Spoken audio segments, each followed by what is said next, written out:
In just a couple of weeks, actually, the end of April, we're going to be celebrating an anniversary. I don't know where you were on April 29 of 2011, but I was in a hospital room with Juanita Thompson and her family. She was awaiting back surgery. And the event that I'm referring to isn't necessarily that anniversary, but the anniversary of a very significant wedding that occurred that day. The wedding between Prince William and Kate Middleton. Did any of you happen to see anything in the news about that or hear anything about it?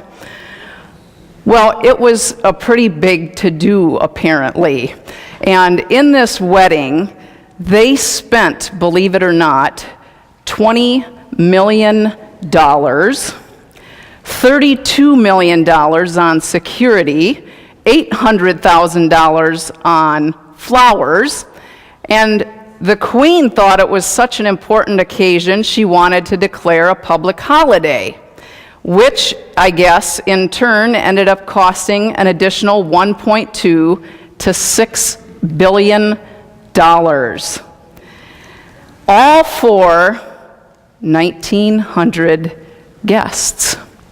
1,900 guests were invited to the wedding. However, not all of them were invited to the reception afterwards. The reception at Buckingham Palace was for 650 people. Now let me ask this. How many of you here were invited? I think my invitation got lost in the mail. I don't know about yours. But if an invitation would have come, I wonder how many of us would have turned it down? I certainly wouldn't have. I would have gone. Would you? I would want to go and be a part of that. How much fun would that be?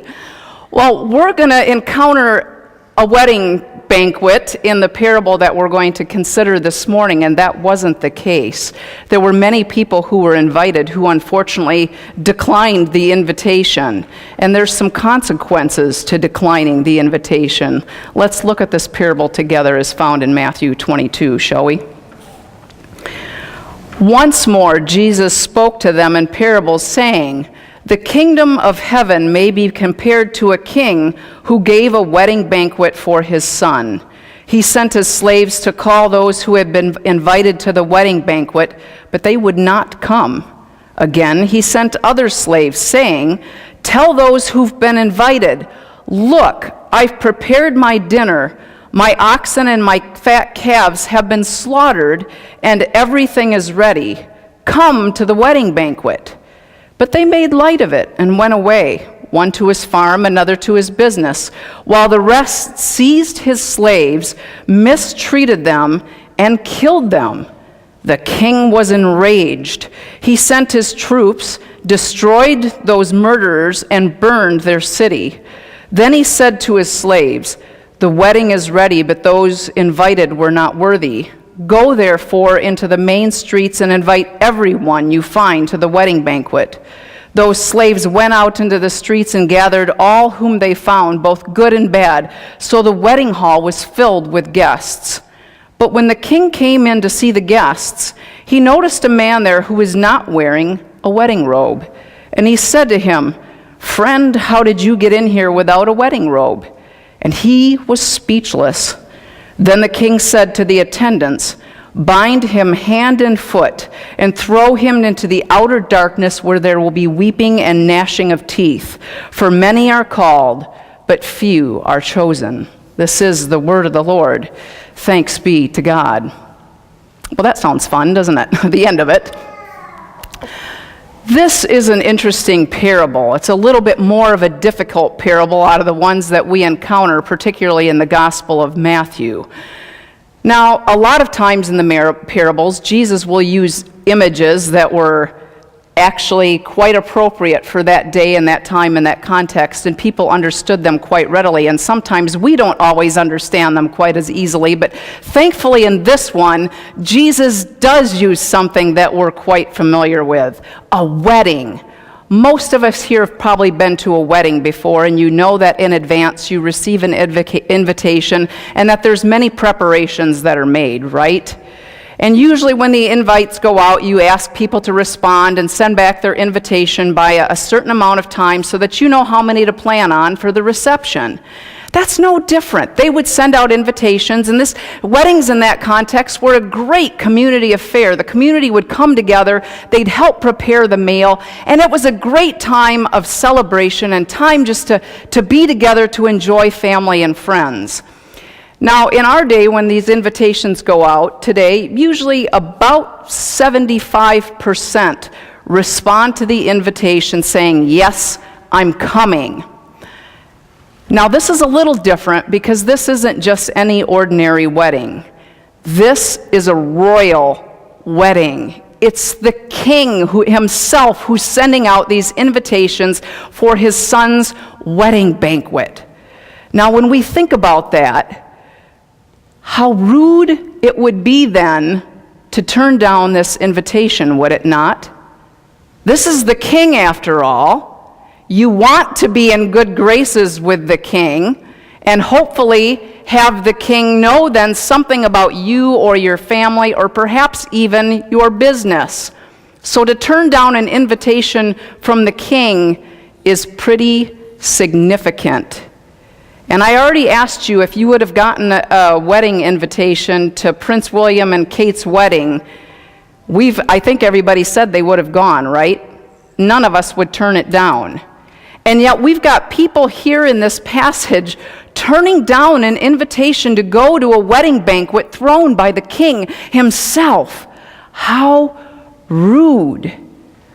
But then Matthew does something a little bit interesting and takes a funny little turn here, because the slaves that had gone out received these, kind of reasons or excuses from these people. Well, I've got my farm to worry about, I've got my business to worry about. And then there's 2 verses in there, 6 and 7, which many believe were actually added at a later date, that Matthew throws in, I think, to help us kind of understand the context, his particular context, to the people that he's writing or talking to. But what happens is the slaves then that are left end up being mistreated and killed. The ones that go to send this message, they're mistreated and killed. Well, let's go back into Israel's history a little bit, because Matthew's notorious for this. He wants us to know and understand his historical setting, because he's predominantly writing and pastoring a church who are made up of Jewish Christians. So in doing so, when you go back in Israel's history, what happened to many of the prophets that were coming there trying to encourage the people to let them know about the coming Messiah? Many of the prophets are killed. Even we see this today, that many of Jesus' prophets, missionaries we call them, are killed trying to bring this message of the upcoming banquet that's been prepared, that's here, that's prepared. Then Matthew takes this story and adds this other little funky little twist to it and says, the king is not only furious, he becomes enraged and then launches a full-out war, burning down the city and killing everybody else. Now think about that. You're kind of I was scratching my head reading this, going, what on earth is going with this? He's already got the oxen and the fatted calf ready to go. It's ready to eat. What are you going to do? Put it in the oven, put it on hold? Oh, let's go to war. I mean, this doesn't make any sense. But there again, in his context, Matthew is saying, there's going to come a point in time in your history, in the history of the church he's referring to, where things are going to come to an end. And some are wondering, is he really referring then to this apocalyptic ending of when there will be the coming Messiah who returns, and there'll be distress and there'll be war and things will come to an end? Because in their time, he believed that was going to happen when they were still alive. And to keep in mind that when Matthew's writing, it hadn't been that long since the temple was destroyed. The temple was destroyed in 70. Matthew writes this in either 70 or 100. And so when their temple is destroyed, people end up dispersing. They're scattered. They're sent to different cities. How different is that going to be in this context when the king wages war, destroys and burns down the city? It's going to scatter anybody who's left. So for Matthew, he's now got kind of two groups of people there. Because with the temple destroyed, the people need to gather somewhere. And so there's synagogues for that purpose. Well, in these synagogues, you've got Orthodox Jewish people, but now you've also got Christian Jewish people. Could you imagine sitting next to each other in the same church and you don't think and believe the same thing about who this Jesus Christ person is? Oh my gosh, the tensions that would arise there. Hang on to that thought, will you? Hang on to that. So, believing that with the majority of scholars believing these verses were added later, there is another way I guess you could read this. So if it was but they made light of it and went away, and one to his farm, another to his business, then he said to the slaves, the wedding party is ready, but they still got to go get guests. Now what they do, that does read a little bit smoother, I think it does, but Matthew I think is trying to do something, as I said, to set up history. So the first invitees refuse the invitation. So now the slaves that are left are sent out to go invite anybody they find on the street, good, bad, whoever. And they all come into this banquet and they're ready to celebrate. Can you just imagine the spread before them? I know if we were at William and Kate's wedding, here's what we'd be enjoying. Cornish crab salad on lemon blini with pressed roasted duck terrine with fruit chutney, Scottish smoked salmon. Are you getting hungry? I am. Some of this sounds kind of good. Some of it I'm not real familiar with. Quail eggs with celery salt. I could probably do without those. Cheese straws. This sounds really good though. White chocolate ganache truffle. And white chocolate praline with nuts. And the finest champagne there is. Now, we've got this big banquet. They've gone out, they've gotten the good, the bad, anybody they can find on the streets, enjoying the finest of foods, raising a glass to toast the king's son and offer their blessings for a long, happy life together. Oh, it'd be great if the story ended there, wouldn't it? And here's where Matthew takes another kind of bizarre turn. Because the king comes in, and he sees all these guests there, the good and the bad together, and he sees one in particular who's not wearing, apparently, the right clothes, who's not wearing the wedding robe. And he comes up to him and asks, "Friend, how come you're not wearing your robe?" And the friend is speechless. Now, something we also might not be aware of, Matthew doesn't really mean friend.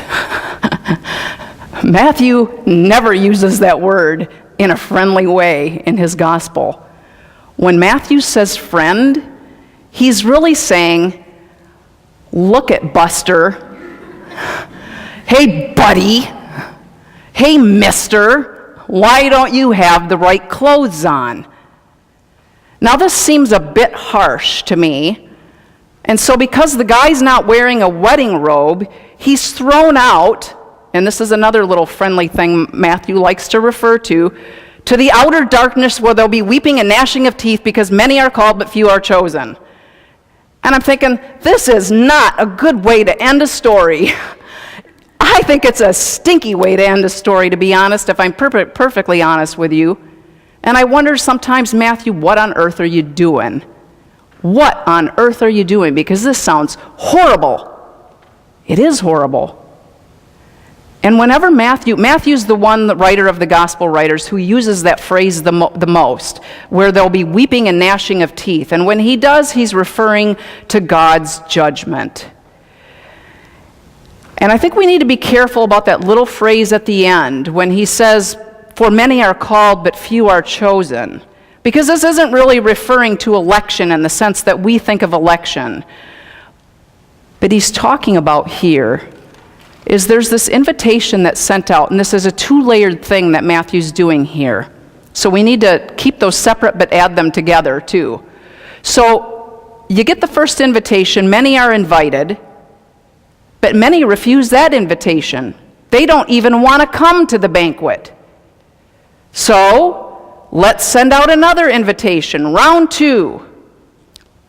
Or I've heard of this with some couples recently, which I found interesting, because they know that roughly 75% will accept their wedding invitation and that about 25% won't. They actually have list B. Many of the couples that are getting married today actually have more than one guest list. They'll start with guest list A, and when they get the responses from those, if there's still room at the reception, then they'll move on to guest list B. This isn't really necessarily guest list B. When we think back in the history of Israel, God came and said, "My son is going to come." And in what context did the son come? To Israel, right? To the Jewish people. And many of them fought that and didn't believe it. And they ignored the invitation. They killed the prophets, the slaves, the messengers. Because God's message was intended for more than just Israel. It's a message where all are invited and included to this large banquet where there'll be roasted duck and salmon and whatever you like to eat and drink, and the finest of champagne. The good, the bad, from all over. So what's up with these clothes? Do we have to come a certain way? What he's doing here is saying, okay, there's going to be some that accept and ignore the invitation, and then later you're going to get some that accept and come and stay. Those who come and stay, something's supposed to happen. Something is supposed to happen. When you accept the king's invitation to come to the banquet, something in us is supposed to happen, where a change has taken place. And so I wonder if we might think of the wedding cloak or that robe more so as putting on Jesus Christ, or that new life that we're invited to put on once we've experienced the grace of Jesus Christ and said yes to it. I accept your invitation. I accept what you've done for me. And I love, and this can be kind of interesting to take, but G.K. Chesterton is a world-renowned theologian. He once said, and I realize there's danger in saying this, for those of us who are sitting in the pew, just because we're sitting in a pew, it doesn't make us a Christian. No more than if you were standing in your garage, does it make you a car.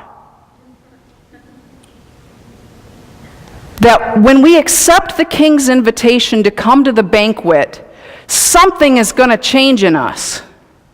And so there comes this level of responsibility. That's what's going on with the guy with the robe, because he comes, but he's not willing to accept any responsibility or really change his life or put on Jesus Christ. Sometimes that change can happen immediately in someone's life, but for most of us, and if you're anything like me, it's a lifelong process and journey of change and growth. And it comes in increments, taking one step at a time. That's where I see the good news in this parable. This good news in the parable with the icky ending. That we are invited to not only come to the banquet as a guest and enjoy the finest that God has to offer, but that we are also invited then to put on the wedding robe of our Christ. to allow Christ, God's grace, to be what impacts and changes us. That, my friends, I know we need the help of the Holy Spirit to accomplish. But is it an invitation we're willing to accept? Because it comes with responsibility. God takes us where we are, who we are, as we are. But then God's hope and desire is to transform us, as I said in the prayer right before the service, more into the image and likeness of His Son, Jesus Christ. And when we put on Jesus Christ, when we put on that wedding robe, guess what God sees? His Son, His daughter. He sees the beauty of that white robe. There's good news that we can celebrate and raise a glass. Amen. Would you pray with me?